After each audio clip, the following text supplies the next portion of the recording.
Hello, everyone, and welcome to the Emily Pearl Show live from wherever you are. All right. Listen, I know we're starting a little bit late tonight, and it's because I had to wait on a delivery, and I'm going through some episodes, and so therefore, my team is going to be doing most of the hosting tonight. Okay. And our guest, EP, came in at 4 o'clock, got the time a little bit wrong. So he's got to get regrouped and he'll be back on in, okay? So bringing in everybody on the team together. And, I wish I had enough breath to do it the way I always do it. I don't got it tonight, y'all. Just bringing them in. We got Tim and Kathy, all right? Hey, Hey, you guys. hey, how's everybody doing? Oh, yeah, well, I'm just going to keep on pushing. Yeah, I've been going through this for 4 days, but I'm gonna let you take me on to the doctor. all right. I'll be there in the morning. Yeah, you wanted to take me today, but I said, well, let me try one more day. Yeah, But I don't think it's gonna work. So, okay. Be there in the morning.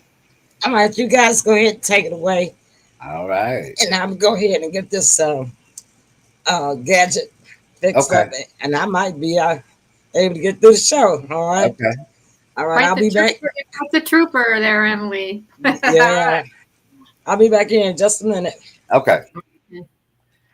right, Kathy, what's it's just good? you and me, I Tim. know, right? What's good?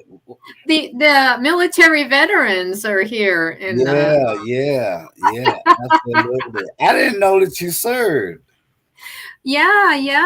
I joined early. I actually graduated from high school early. I got Okay. my GED, and I Uh-huh. went in early. Yeah, Okay. because What branch was you in? I was in the Air Force. Air Force. Okay. Uh Yeah. huh. Okay. Yeah. Yeah, that's What happened is my mom moved us to Pennsylvania okay. one summer because we got a job at Vacation Valley in the Pocono Mountains, and Okay. that was my mom actually was born in Nanticoke, Pennsylvania, which is a coal Mhm. mining town, and my Yeah. grandfather was a violinist, and he worked in the coal mines and got his violin, a very prized, a precious violin, and Yeah, I bet it was. and he played in the New York Symphony Orchestra. So when he died from a bullet wound to his heart, near his Oh, heart, my. Yeah. they couldn't do surgery, because he was also in the military in World War II. Well, actually, World War One, I believe. I'm losing track of time. I never met him. Oh, right. That's what inspired me to become a songwriter and get in the music business because my mom, he died because when she Yeah. was young, she was only 6 months old, and he called her his Thanksgiving day baby. Wow, that's special. Yeah, so he passed in Pennsylvania, and then my grandmother Mary moved back to Enfield, Connecticut, where I'm from, in a little Hmm. town called Skiddaco, which is named after a Native American tribe, and Okay. and we had kind of like the whole street basically on Skiddaco Street in Enfield. Okay. But my grandmother, after my grandfather, Frank Arskazuski, passed, she got funded monies to build a house, which Okay. was she was always thankful for. So she built that Yeah. house. Wow, Yeah, that's good. on one Skiddaco Street. How often do you get an address like that? I know, right? I think that's probably one in a lifetime.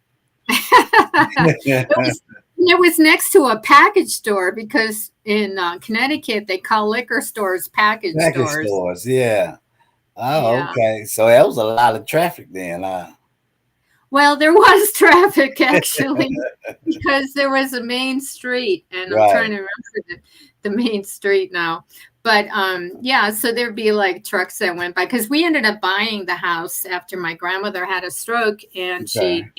my aunt Alice took care of her, and she sold the house to us. So, but we would hear the traffic at the stoplight, and Yeah. there was an Anfield's Pie restaurant there, so that was kind of cool. And we'd hear Yeah. them stop and then go. Right. So how? Right. Where did you grow up there, Tim? I grew up here. Of course, you know it's Memphis, Tennessee. Mm-hmm. Um, I grew up in a neighborhood that was called Elliston Heights. It was a pretty, everybody kind of knew everybody, family type neighborhood. Um, my grandmother, I spent a lot of time with my grandmother and my grandfather because my majority of my friends were over there. Versus my mother, she stayed probably about 15 miles away, something like that. So I would bounce in between both homes, mom and grandmom. Um, Nice. One of the things that I really liked about my grandma's house, not only was my friends in the neighborhood, but we stayed right next door to a corner store. Mm-hmm. Right. So You yeah. understand? When You you talk said that, about I was like, yeah, "Wow, he yeah. You understands." talk about being convenient, man. That was so convenient, you know. Um, Mm-hmm. so yeah, I grew up there. I think it was right at the seventh grade. A friend of mine started playing sports, and I got introduced to sports. That particular sport at that time was football. Um, and I did football seventh, and I think I did track and football eighth and ninth. But I ended up doing the whole athletic thing from seventh grade to 12th grade. So football, track from seventh Oh, grade all the way I up to got the 12th grade. Yeah. Um, wow. which was a good thing for me and a couple of my friends that did participate. You know, it Mm-hmm. taught us a whole lot of character, and we had unity. Um, it taught you how to walk a fine line to do the right thing and not do the wrong thing. Mm-hmm. Because a lot of times what would happen is, um, my mom would be at work, and my grandfather a lot of times would be at work.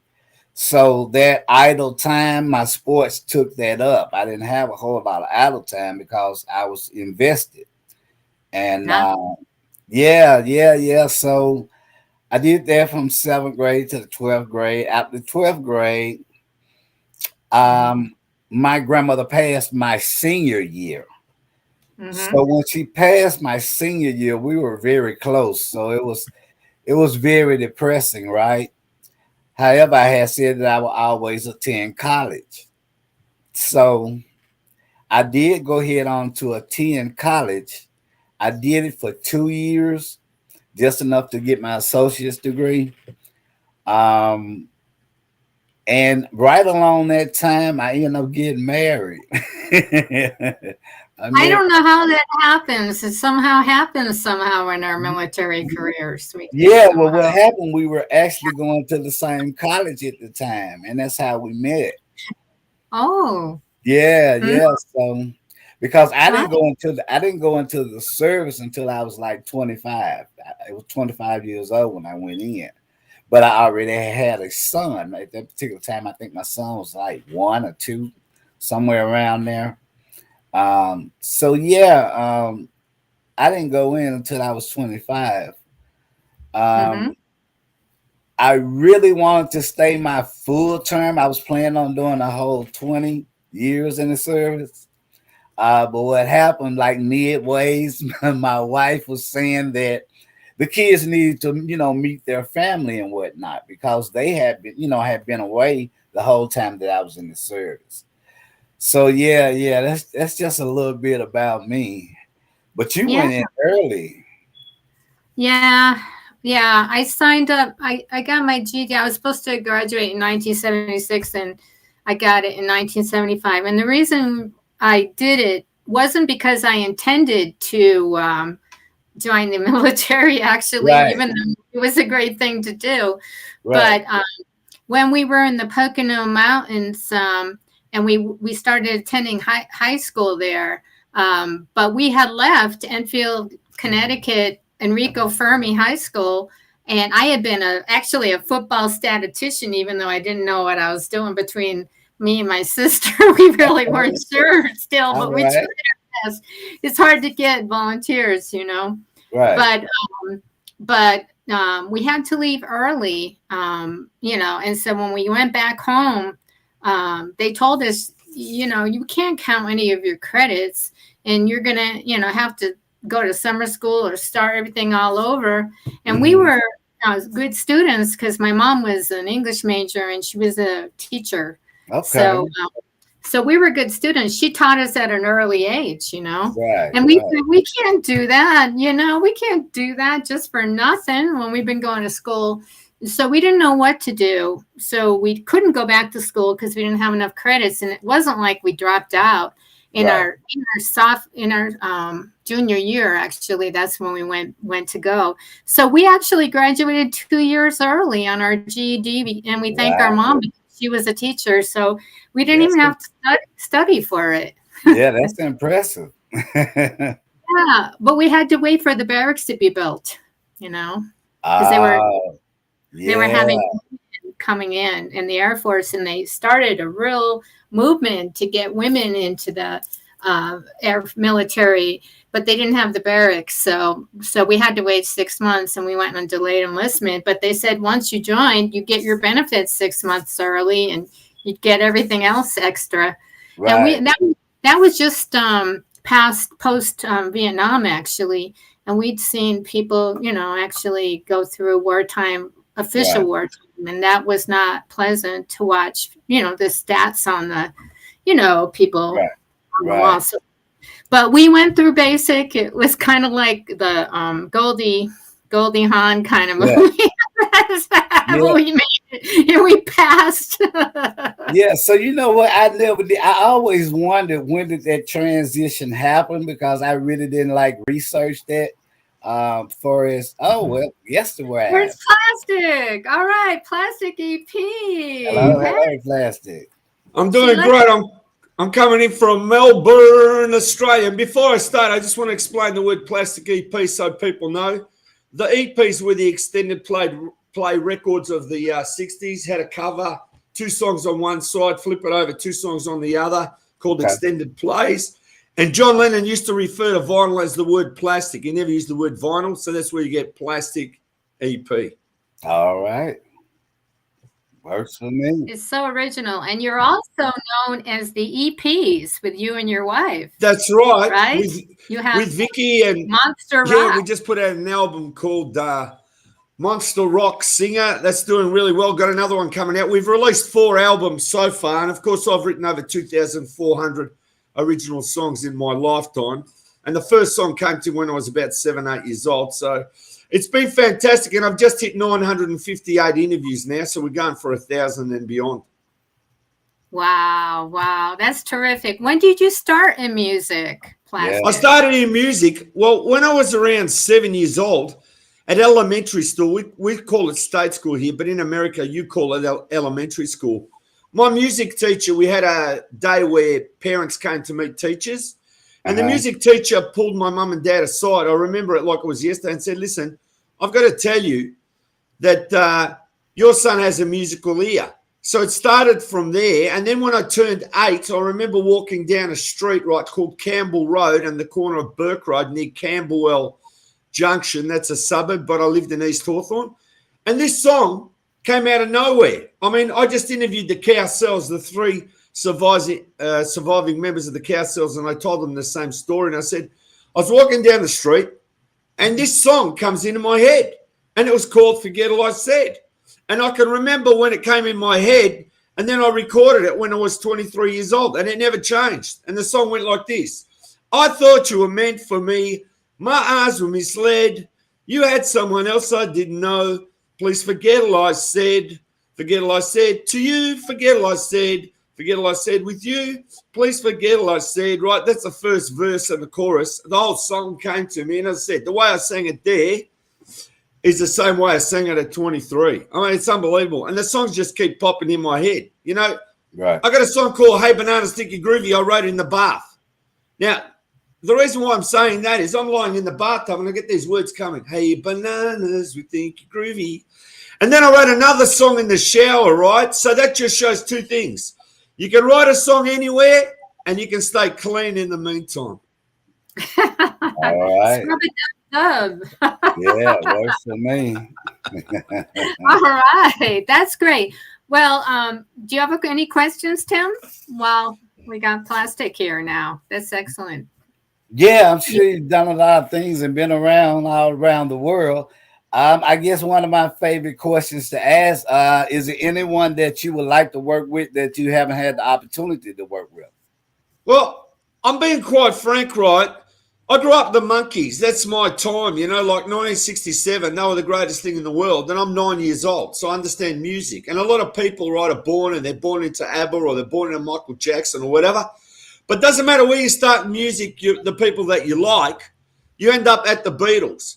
I mean, I've been told by one of the greatest songwriters in the UK that every song I write is tailor-made to what I do. Like it's personal between, let's say, myself and people. And I think that's the truth. Every song I've written has just been for me and for Vicky to sing. And just, it's so personal. It's just us singing to people, direct. And he said, I've never seen that, but you guys do it. You actually tailor-make songs for yourselves to sing personally to people. And that's exactly what it is. I've never written songs for somebody. Okay. Other people have done some of my songs, but I'm just saying everyone's been written because I like it.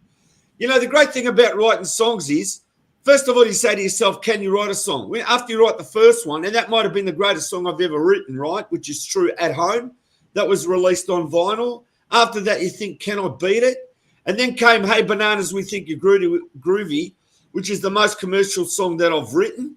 So that's why Hey Bananas is the greatest song I've ever written, and I'm on it. My wife Vicky's singing on it.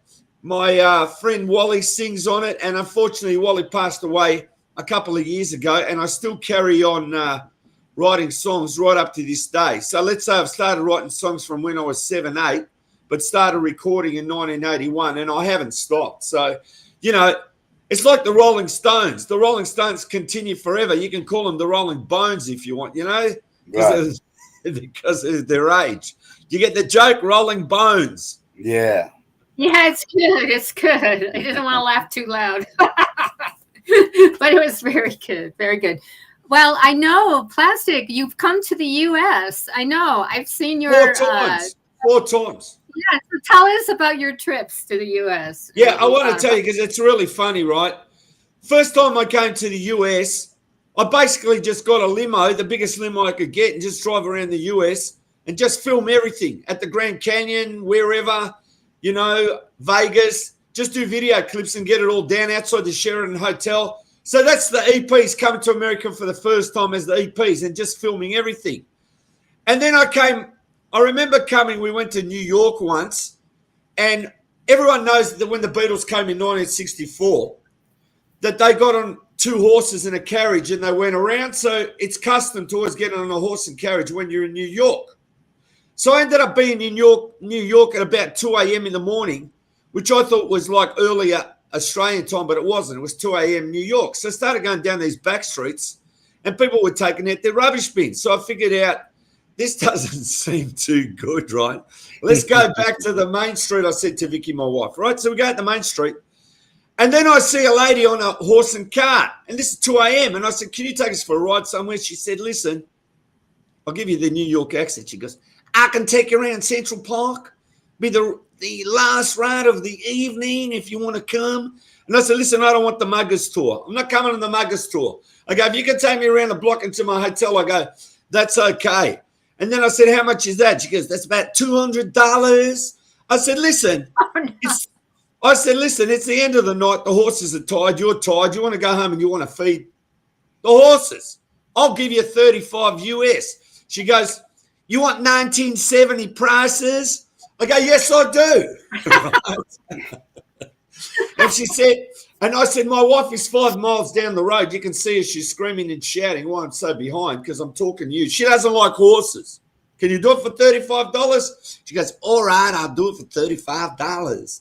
Anyway, then my wife comes back and she says, what's going on? I said, I'm talking to the lady on the cart on the horse coach here. You're the princess. Your time to get in the cart. We'll go around the block, this and that. She goes, all right. So we go around the block, and then the lady stops the horse and cart on the street, and I'm wondering why she stopped. And she goes, can I have your camera?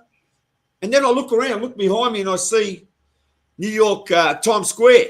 So I realised she wants to take a photo of us in the cart with Times Square in the background. Because I thought maybe she wanted to take my camera because I didn't know what's going on at 2 a.m. in the morning. Anyway, she takes 2-3 photos. She gives me back the camera, takes us to the hotel. I go upstairs to the hotel. I look at the photos in my camera, and they're totally black. Right? Anyway, I come back to Australia, and I use a program, and it lightens them up, and there you go. 2 photos of us on the horse and carriage outside. Well, it was worth it then. It was worth the $35. But these are the type of stories I've got to tell you. When my wife and I go to America or to Greece or anywhere in the world, it's like the Griswolds on holiday. You've seen that movie, The Griswolds? That's us in real life. Right. That's us in real life. It's like crazy. You know, I told my wife, when you get on a plane, don't take a jar of cream this big. They're going to stop you at the airport and take it. Yeah. Go in America and buy the cream smaller. No, she doesn't listen. She buys the cream this big. We go to Melbourne Airport, and the customs people say, can you come here? And they're talking to my wife, and they go, how do you think you can carry this big jar of cream on the plane? I said, you're not taking it. And I said, what I tell you, you don't listen. There you go. Now buy it in America. These things happen every day. They're not like, you know, I can tell stories you can't make up. You just can't make it up. Right. I've had emails from people, instead of plastic EP, they call me elastic. They call me different names, just plastic. Like it's like Elastic. Yeah, but somebody said Rubber Band Man. Yeah, I love that song. Somebody actually sent me an email the other day, and they called me a totally different name. Right? I just bear with me a minute. Okay. And I'll tell you the name they called me. Right? I was amazed. Hang on. Right? They started off, the first email I got, she called me some funny name, and I haven't forgotten that name. It's like, not plastic, it's like, I don't know, something like, she called me Ecuador or something like that. I don't know what it was. I'm just trying to find it. Some name that blew my mind. Wasn't exquisite. Wow. She just called me a different name. I'm trying to find it. Well, when you find it, write a song about it or do an episode about it. Yeah, be advised, you guys. We're gonna be. Go ahead. We're gonna be coming up on a commercial break shortly. Okay.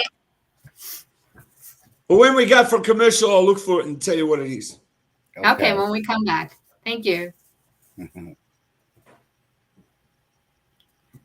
Smushy butt, mushy cushy tushy butt, skinny butt, spinny with your mini butt, roly butt, eat your mustacholi butt, bony butt, riding on a pony butt, achy butt, drop it on dad's heady butt, naked butt, stop. Put a Huggies on that butt, cause only Huggies is the #1 fitting diaper with a curved and stretchy fit. So no matter what kind of butt you got, we got you, baby. We're back. Need to get your windshield fixed? Who knows? We might leave again. Just hold on. Might leave again. I know. Need to get your windshield fixed? SafeLight makes it easy. You can schedule it in just a few clicks, and we'll come to you with a replacement you can trust. Looks great. That service on your time. Schedule now. SafeLight Repair, SafeLight Replace.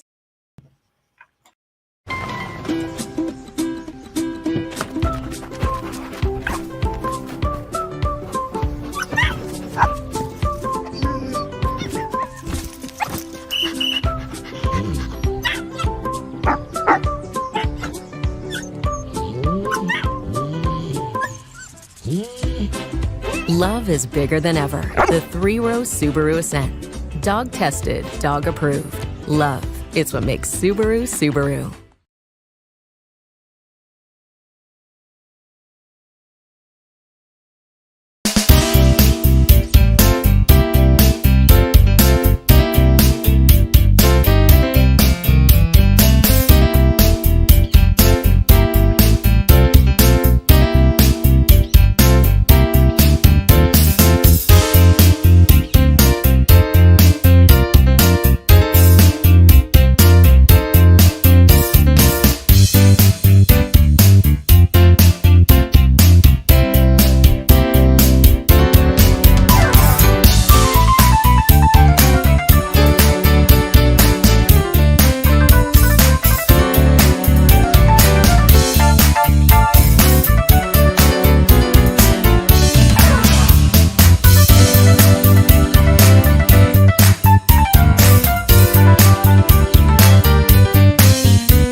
And we're back.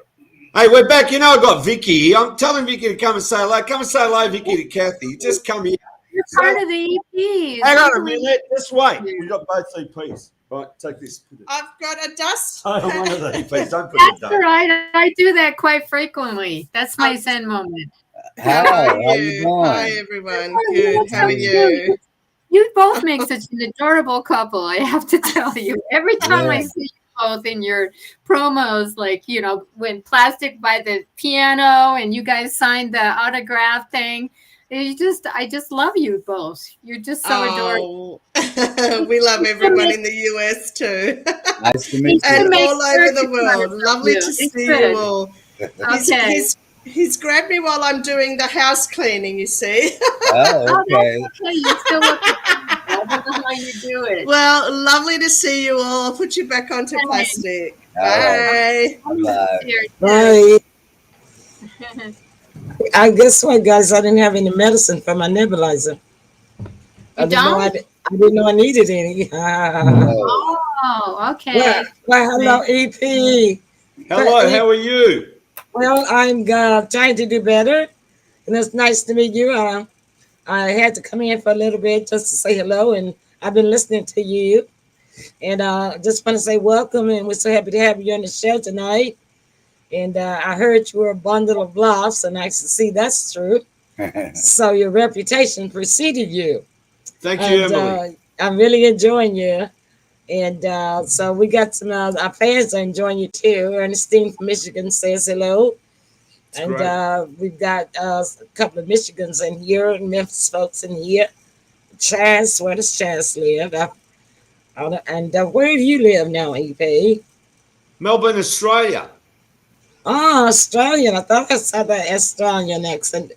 I had a guy that was co-hosting with me one time that was from Australia, and I kind of recognized that accent. Yeah, so listen, Kathy, Tim, y'all doing a great job. Okay. Y'all go ahead and take it away. I'm going to be backstage. Okay.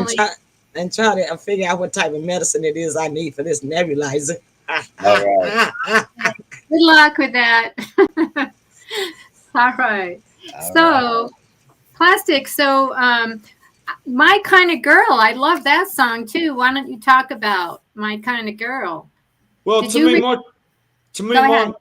My Kind of Girl is one of the most perfect songs that I've ever written. You can tell from the start to the end, the music's perfect, the words are perfect, and it just fits. You know yourself, Kathy, that if you can write a song and you know it's perfection, it's perfection.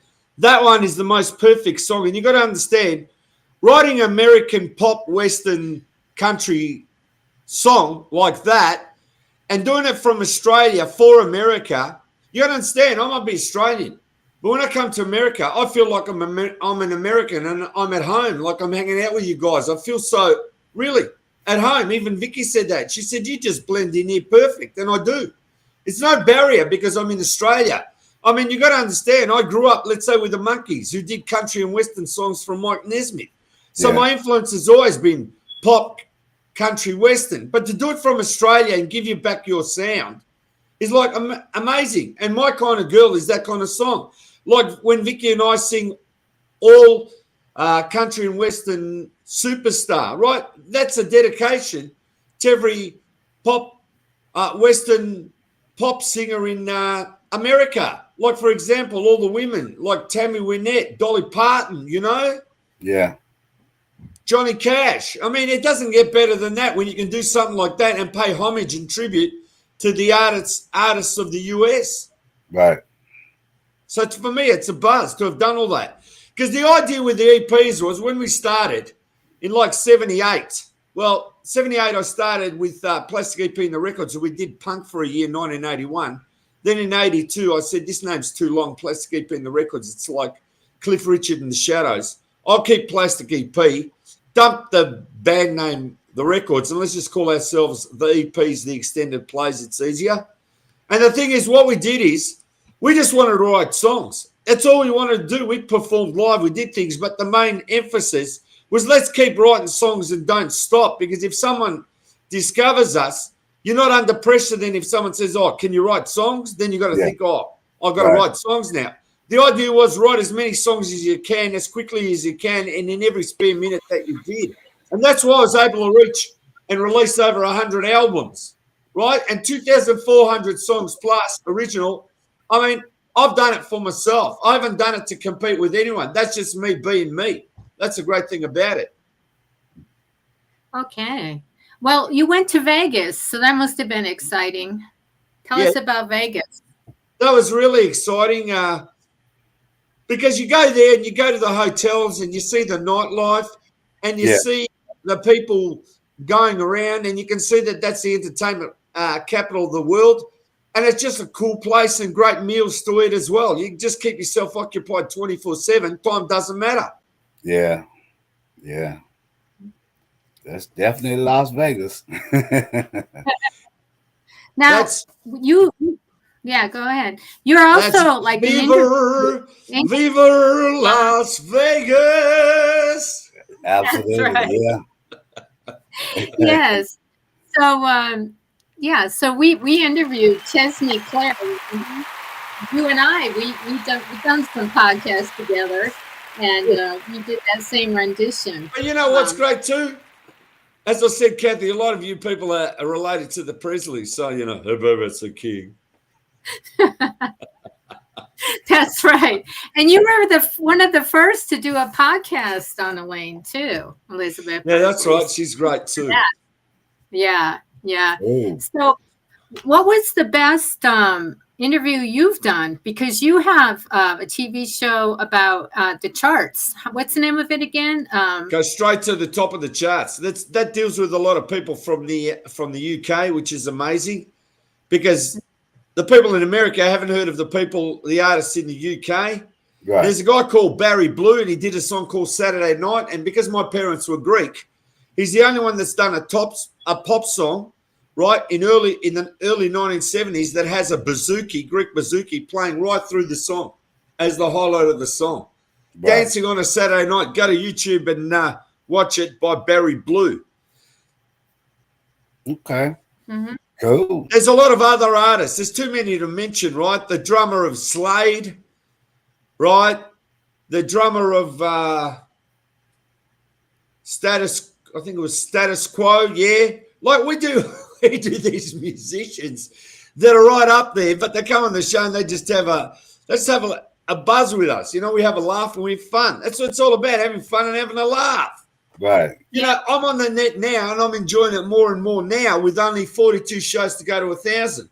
I'm enjoying it more now because I'm not doing anything. I'm getting interviews, you know, just coming to me. I'm not even asking for interviews. You know, I wake up every day and say, there's 958 episodes going around the world every day, right, with me. And I've also got a show called Plastic Fantastic Pop Hits, where I've got video clips from all the greatest songs in the world from the 50s, 60s, 70s, 80s. That's a great show. You know, 5 clips, unbelievable. Okay. I didn't even know you had that show. Go ahead. Yeah, that show pops up everywhere. I go on different pages and it pops up. Can you remember how and when you fell in love with music? Yeah, I reckon at about 7, 8 years old when the guy told me, the teacher, he said, you got an ear for music, and then this song boop comes into my head. And then all these other songs come. And then what happens is my head had become a hard drive. I'm not joking. And I had to get the songs out. It was like, I can't describe it to you, but when you get too many songs and they build up in your head, you need to record them because then they're out. Right. And I only started recording songs from 81. So I had this bank of songs in my head. Oh. You know, that's hard. And then you got to ask yourself, can you write a song? What kind of songs can you write? Are they good enough? Everybody who writes songs questions themselves. But when you write the first song, and it's like the greatest you can ever do, and you know really you can't beat the first song you recorded. Mm-hmm. It's very hard because you already know, hey, that's so great. How am I going to beat that? Right. And then it was years later that, you know, hey, Bananas came along and that just went like boom all over the world. Because when I started the interviews in March 2020, I said, I need a song that's going to break me in the US and the world. And I need a song that's so way out there that you never forget it. And Hey Bananas, we think you're groovy. That was the song that did it. Yeah, Wow. I picked the right What song. about the bubble? What about the bubblegum song? I see you have. Yeah, there's a on lot that of them. Let's buy some bubble gum. Yummy, yummy. Right? Like all these songs are out there and they're all great. But the thing is, I've actually made 6 movies. If you go to YouTube, I've made and produced and released 6 movies for YouTube. Right? Okay. And that's the EPs. The first one's called Music Business. Then there's The Monster from Outer Space, one of them, another one. Then there's one, Popstar 64. We go back with time travel back to 1964. Like all this kooky stuff that you can't do now. And I pack in about 15, 20 songs in every movie that are relevant to the movie. So, I mean, that's something that I've done that I'm proud of. But people don't know and have to find it on the net. If you go to Plastic EP lowercase, one word lowercase, it's not separated for YouTube, just Plastic EP, PLASTICEP, one word lowercase. You go to the channel, all the videos are there, 6 movies are there, everything's there, and it's hidden away. And it's like a treasure trove because whoever finds it can't believe it's all there. You've got to find it. It's not something I just go out and tell everybody. They catch up with me. It's like somebody sees one of my interviews and goes, wow, this is good. I want to see another one. Well, they've got another 957 to see. So it's like they go look for it. They can find it. I believe that, you know, I'm being honest, you can be something great, but you won't be discovered till later. You know, that's what really happens. Even with a lot of bands, the members die and then they find their music out and they go, these people were great when they were great. But they didn't know about them when they were great because now everything in life and on the net is instant. See, we're like stars of the internet, Kathy and Tim. You know, it's because no one's going to tell you you're stars, but the commercial networks are watching everything what's happening on the net because they can't compete. We're instant. You know, we're on the net. We do it. It happens. They can't do that. You know, they pump out millions of dollars and they're competing with the net now every day. And their viewership is actually coming down because people are converting now from TV to the net. Because they haven't got time. They're time poor. They'll get their phone. Yeah. They'll get their phone and they'll just, you know, watch it. Yeah. I understand that part. So you've got a lot of great panels that you work on too. You do the Beatles panels and you discuss a lot of things. Can you talk about some of the people you work with? And because I want to tell you about something maybe some of your collectors might be interested in after you. Sure. Well, what happens is I came up with the show, Super Beatle Collectors. It's basically worldwide collectors of Beatles memorabilia. That's, you know, these are the greatest collectors in the world. One collector sold his collection for $3 million. Another one sitting on a collection that's worth $1 million. These are hardcore collectors. These aren't like I just collect the Beatles and, you know, they're worth $2,000. These people, they really are just so amazing that they're actually keeping all this stuff because Beatle collectibles are actually disappearing. Like if you go to a fair, you know, if you were in the 70s, there'd be so many vendors selling Beatle stuff. And then what happens is, they wouldn't be there the following year because the stuff is actually diminishing. So everyone's got a huge collection is saving it for prosperity and for generations of Beatle fans to come. Okay. We're gonna take one last commercial break. Yeah, sure. All right. All right. Okay. Hopefully she's there. We're waiting. What am I gonna get? Ooh, cherries. Oh, okay. How about cherry ice cream? With sprinkles? And maybe a baguette. And a French boy. Bonjour. Ooh la la, baby. You know what I need? Bath bombs. Bombs away! Gotta have Takis. Oh, I need balls. Okay, I'm gonna need some glue. Oh, and a new charger. I can never find those things. And I gotta get flowers for mommy. And a little something for me. You're not get a robe?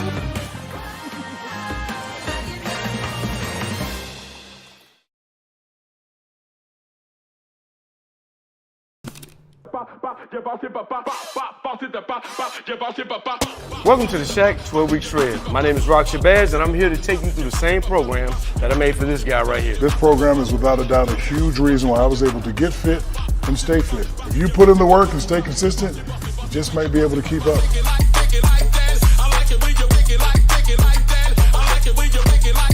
It's time for you to get to work.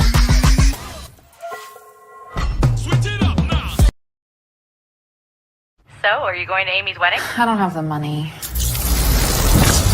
Yeah, you do. Who are you? I'm you, from the future. And I just got paid. And I'm Dave. I can get you up to $500 of your future money now. Up to $500 instantly? Instantly. That's amazing. Oh, who's he? Oh, this is Paolo. We met at the reception. Hi. Hola. Hello. Paolo. That's me. Download Dave and get up to $500 instantly.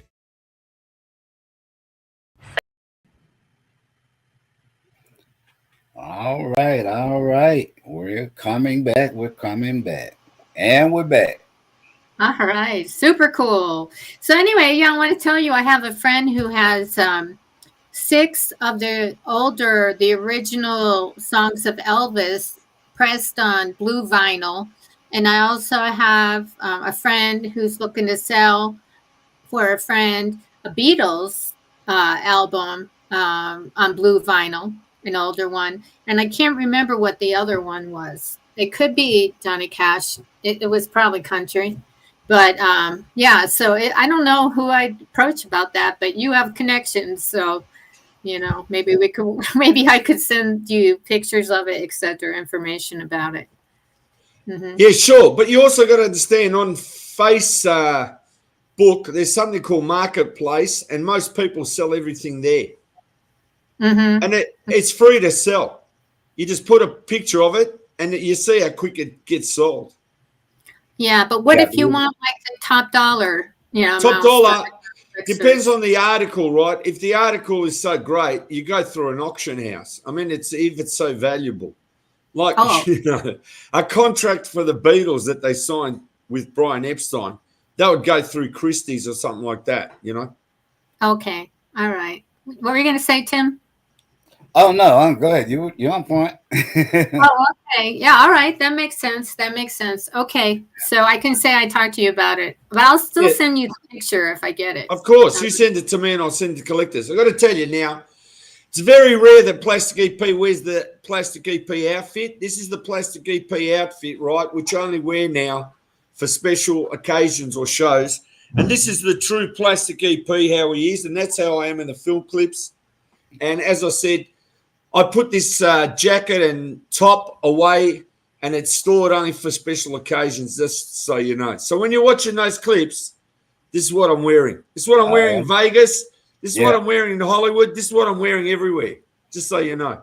All right. Thanks for making an appearance with that outfit then. Appreciate it. Yeah, we're honored. So are you still doing the Monkeys show? We do the Monkeys collectibles and things like that, yeah, when we can. But as I said, it's like the great thing with me is there's so much going. What's going is like I don't even know what's going. When it happens, it happens. It's like this show. When it happens, it happens. It's like before I used to chase interviews. As I said, I don't have to chase interviews now because of the volume of people that I've interviewed. And people come on and they really love the show so much. They thank me so much for being on it, which is really great. And it's just an honor to do the shows now. As I said, I don't do it reward. I don't do it for money. I do it for the love of the music. And I got to say, if you really want to hear a song that's dedicated to the artists of the 50s, I've written a song called Remember the Sound, which is an early recording, right, of the EPs, and it's on YouTube. Look it up. Remember the Sound. Even go to YouTube Music. A lot of people don't know about YouTube Music, but you can hear albums for free. There's no fee. It's not like iTunes or Spotify. So go to YouTube Music, type in the EPs, Remember the Sound, and I wrote a song dedicated to all the 50s artists, the greatest idols, rock and roll. And the song goes, look at this. Richard's on the piano, right? Buddies on the chords, records in the jukebox, dancing on floorboards, right? Chuck wrote the classics, Bill rocked the clock. All these people dedicated to rock. How great's that? Vicky. They're coming back. Thursday Torta, Beautiful. Okay, anyway, as I said, I just spoke to my wife, right? Sorry, and I said a bit of Greek. No problem. My Greek's all right. When I go to Greece, I speak Greek, but you got to understand, my Greek is like broken Greek. I speak English and then I break into Greek. So every time I go to Greece, I talk to the people, but I talk to them, generally pretty fast. Yeah. And I go like, Posise kala, Postanase, like, how are you? How you going? This and that. And like the words are good. And I say to them, do you understand how I speak to you in Greece? Is it okay? It's a bit broken. And they go, no, it's perfect. So when I go there on purpose, I speak Greek to blend in. Have you been to Greece, both of you? No, and I want to go. You got to go, Kathy. You got to go. It's like you just don't think and you go. And what happens? You go after September when it's not too hot. You go now, it's like 48 degrees. Cool. Right? It's like 48 degrees there. Yeah. 45, 48. You don't go. I always go. I always go in October where the temperatures drop down and there's less tourists and you can get around more. And you've got to go as well, Tim. You don't know what you're missing, man. I tell you, there's so many islands to go and visit, so many private beaches, so many historical things to see in Athens. Athens has been voted the #1 destination in the world because people now go there and they go from there to the islands. I can't say. You got to go.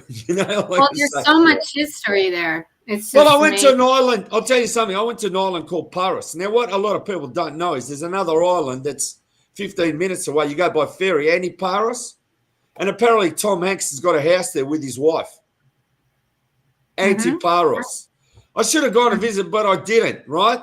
But you got to go to all these islands. It's just unbelievable.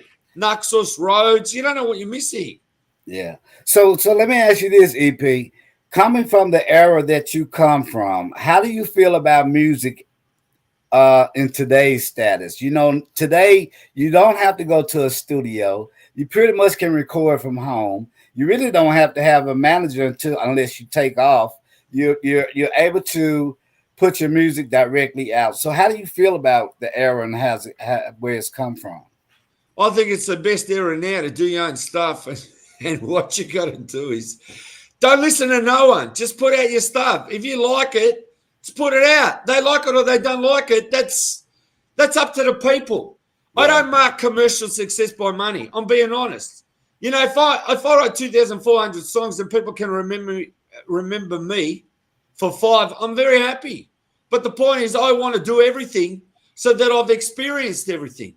Right. Where a lot of people are scared to go into different genres of music. I'm not. I started off at punk for 1 year because Australia was 1 year behind punk in the UK. So we were still into punk while they were still sort of coming out of it in the UK. So what I'm saying is you got to explore music. You got to satisfy yourself as a writer in the music, and you got to think, yeah, this is cool. And you got to go beyond the boundaries, and that's what I do. Right. I mean, go discover 100 albums. It's too many albums.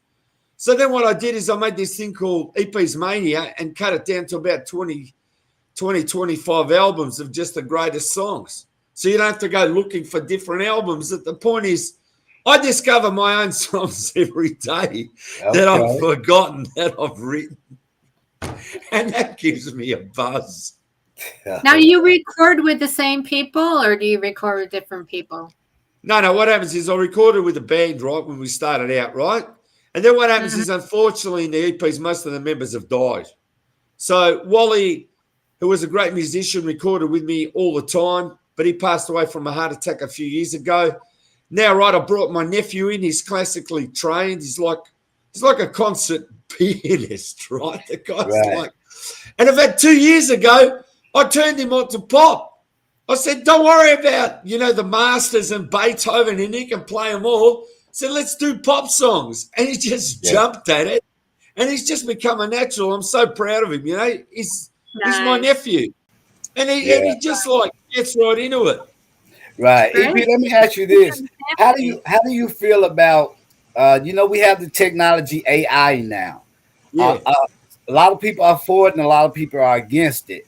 Because what you're able to do now, you're able to do a song, say like with either one of your favorite artists.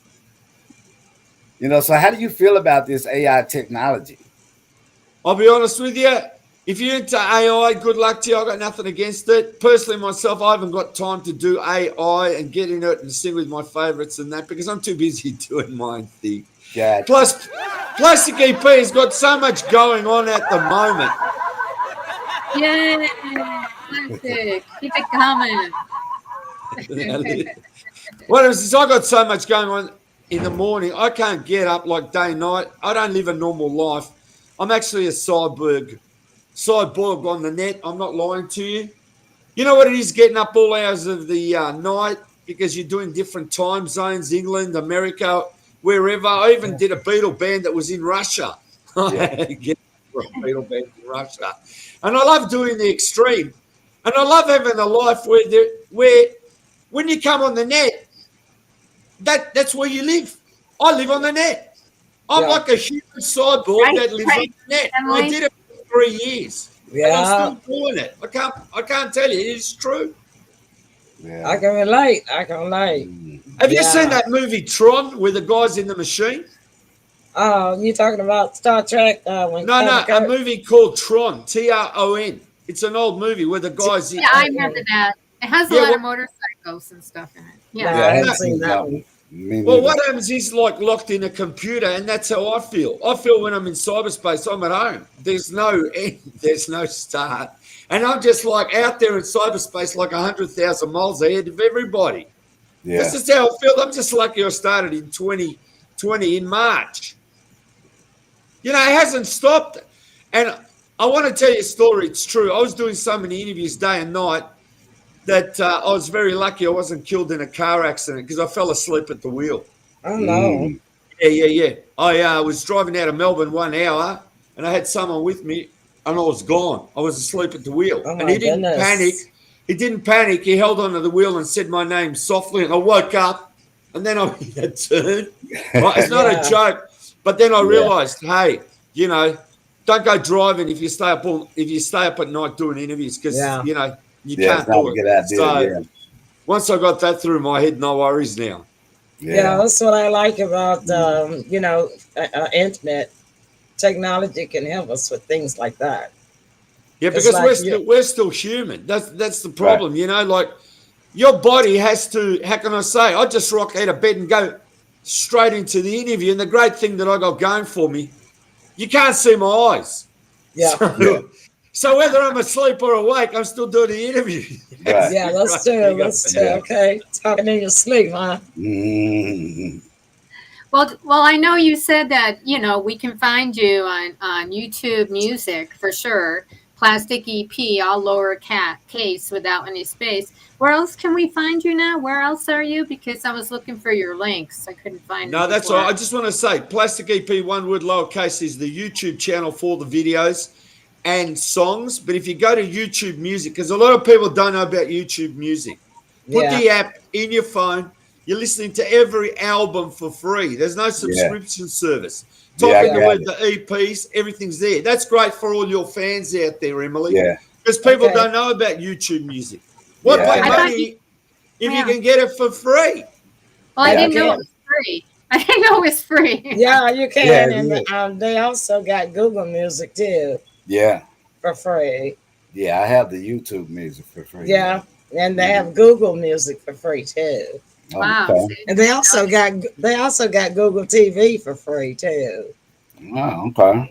Yeah, well, I always keep up with the free stuff because that's one of my favorite words. Yeah, I'm the same too. I'm into free. I reckon to find things on the net is free. But also, let me tell you as well, I was instrumental in helping to organise a 24/7 David Cassidy radio station for David Cassidy. I suggested it to the network, right? And they set up the station. Oh, okay. Yeah, they set up the station at my suggestion. I said, listen, need a David Cassidy radio station in dedication to David Cassidy. Yeah. And you got to play Partridge Family songs. They've also got a They've also got a 24/7 monkey station, non-stop monkeys. They got non-stop Beatles. They got all the artists of the whole world. They got their own dedicated channel. So there's no commercials. There's no news. It's just the artist with their own station. How great is that? Yeah, that's how cool. can we find that when we search? I'm How can we tell find you- it? Oh, I'm okay. gonna- Well, in the I'm gonna- meantime, let me tell you that I actually went to David Cassidy's house. Yeah, It which was owned one? by Debbie Reynolds. Yeah. Yeah, it was originally owned by Debbie Reynolds, and she sold it to David. I wanted to laugh so bad because EP say which one? Yeah, which one? Yeah, I didn't even know how many he owned, and I didn't even know. I was surprised because Horace Height, a big band leader, took me there because he bought the house after David Cassidy. Yeah. I also got to tell you that radio station I'm talking about is called Exclusive Radio. Look it up. Exclusive Radio, David Cassidy. Exclusive Radio, the Monkees. Exclusive Radio, the Beatles. Exclusive Radio, the Beach Boys. They're all there. So look up Exclusive Radio. Get one of the apps that plays Exclusive Radio, and it's going to blow your mind. It's coming out from Dubai, and they play everything. There's no commercial restrictions on them. You tell me a station you go to, they don't play the news. They don't play commercials, and they just give you your artist playing songs non-stop. Yeah. I told the world about that in the word free. I want to talk them about that. Yeah, I know, right? Yeah, thank you. My mom just wanted to be the bus driver on the Partridge Family, and we could all sing. We used to sing at our Amway shows. I got to tell you something about the Cowcells. Now, the Cowcells were the first real family band. Like, they were a real family band. And what happens is the producers of the Partridge Family wanted them to be on the show, right? But they couldn't do it because they wanted Shirley Jones to be the mother. But they wanted their own mother from the real band, so it didn't work out. So they based the Partridge Family on the Cowcells, and I discussed that in the interview I've done with the Cowcells. And I said to them, listen, I've got a new idea for a TV show. And they go, yeah, what is it? And I said, listen, they didn't have you on the Partridge Family, right?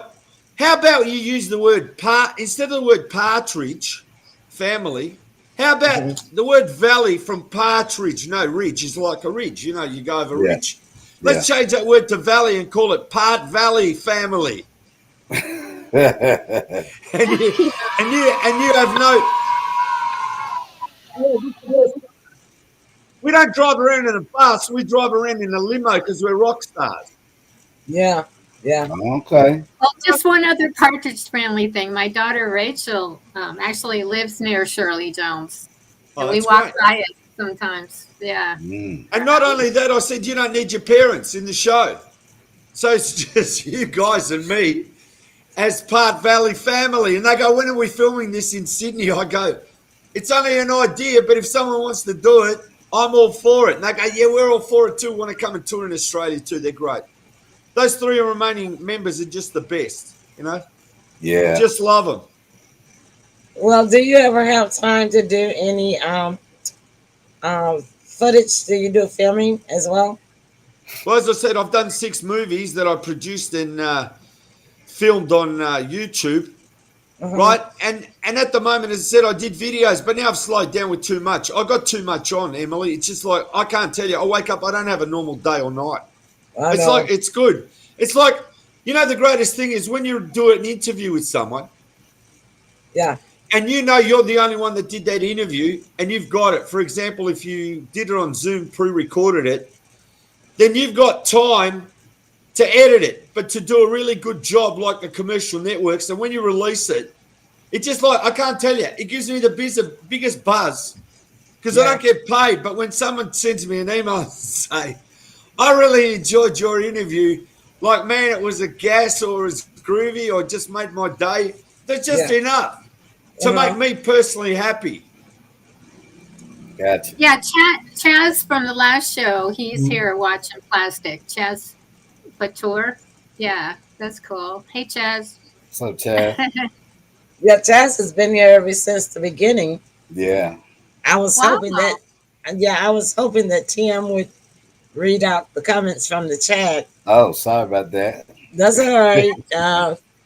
But yeah, we're getting close to the end time. So, Kathy, you can wrap it up with one more question that you would like from EP. But EP, you know, you got my initials, Emily Pearls, EP. And Yeah, that's right. Join the club, Emily.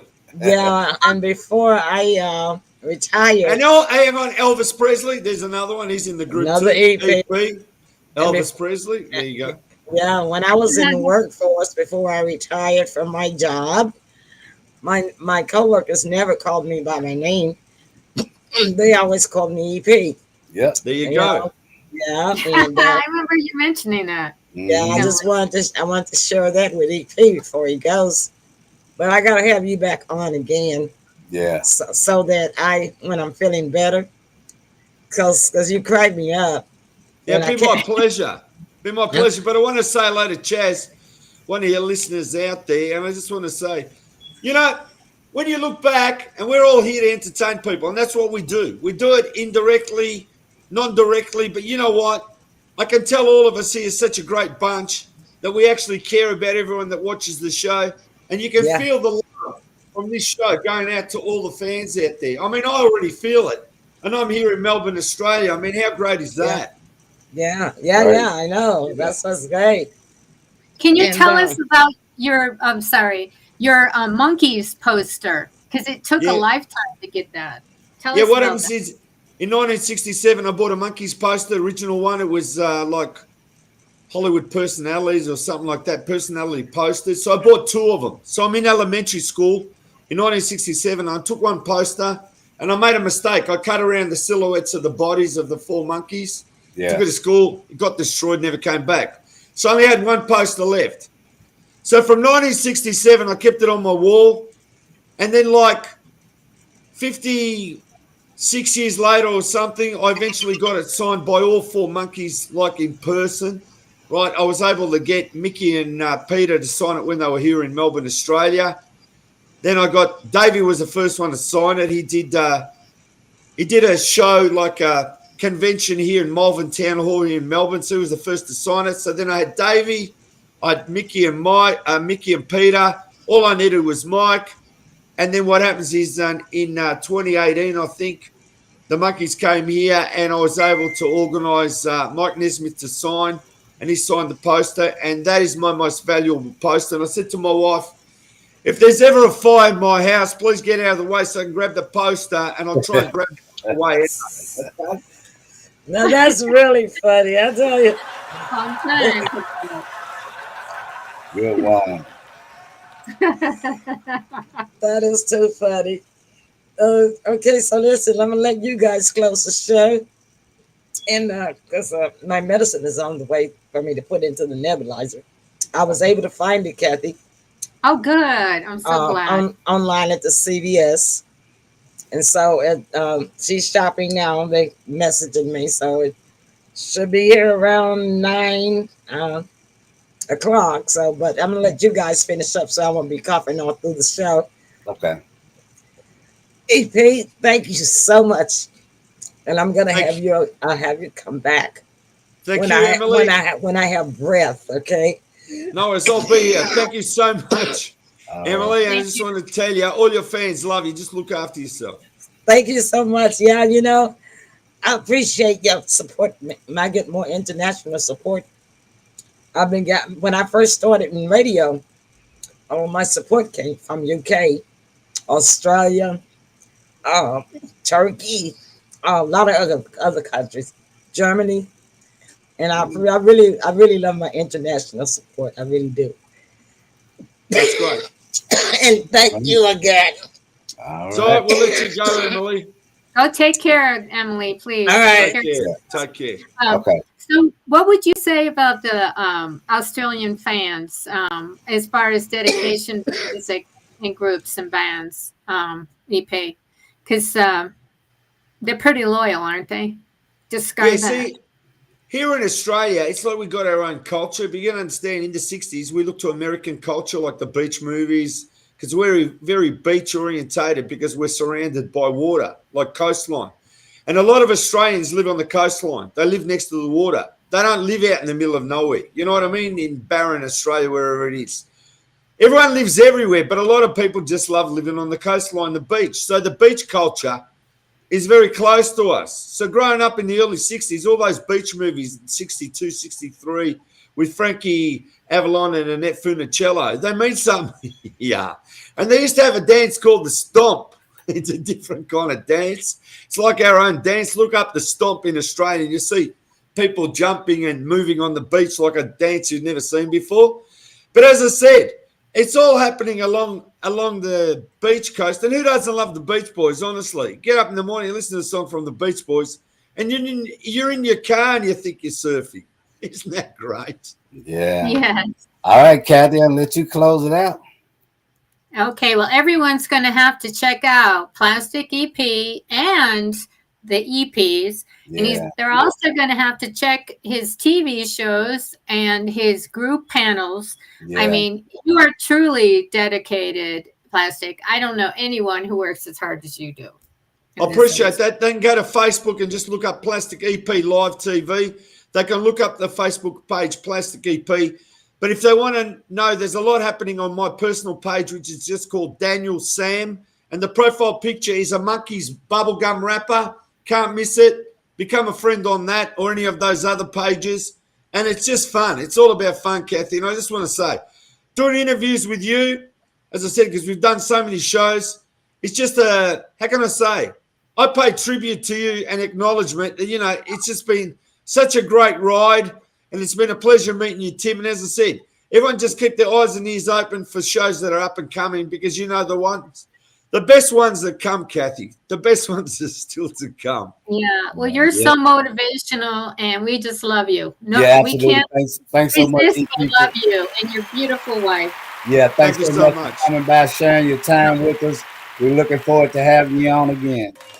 Thank you. Anytime. All right. Well, thank you, audience, for participating, and we'll see you guys on the next one.